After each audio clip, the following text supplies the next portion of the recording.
Hey boys, just here for a little AL East predictions here. This is my division, so I feel like a little bit more familiar than the other ones. No surprise, I'm going to be a homer in my own division and pick the Montreal Expos of the great country of Canada.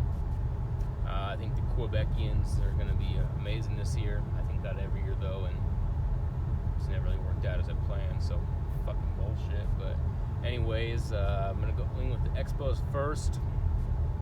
I think got a deep pitching staff. I think the best 1 to 9 lineup against right-handers in the game. I don't think the lineup versus the lefties is as deep, but a big acquisition in the offseason was Frankie King from the Orioles. We got him penciled in as our starting left fielder.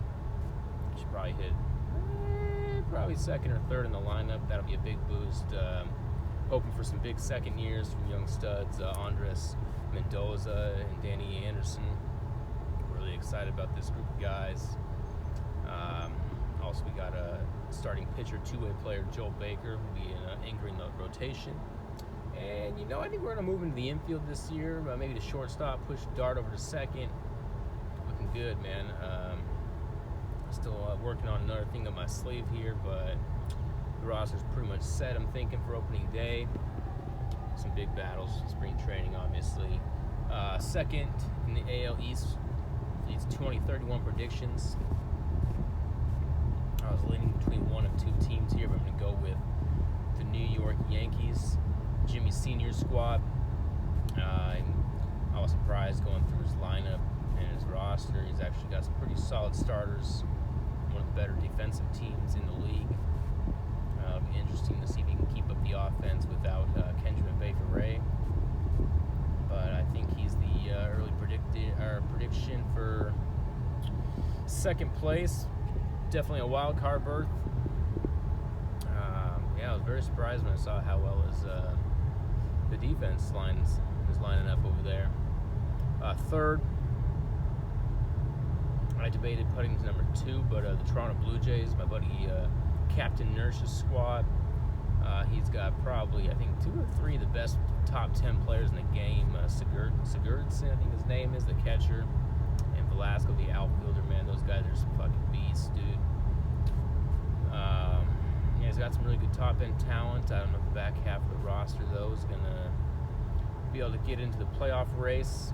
Well, I think he'll be definitely in the wild card race, but obviously high expectations of the Expos here.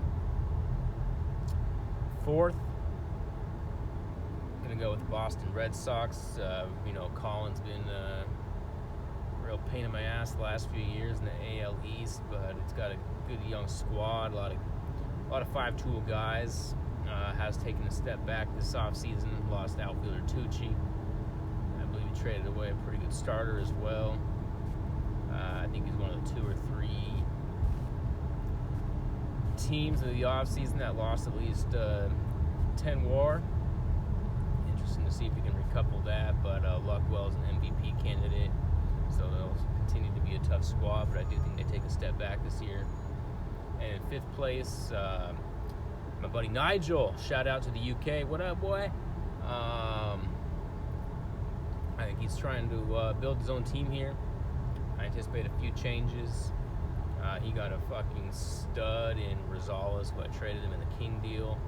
I think he's going to be a really good player for the next decade in this game, as well as the catcher Bui. But I think he's trying to find the guys he wants to his core here. He might take a slight step back this year. I'm thinking about 75 wins. Still be a solid competitor.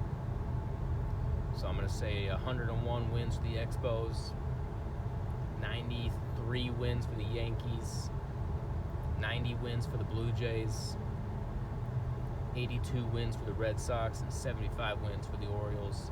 Those are our 2031 AL East predictions. Good luck, everybody.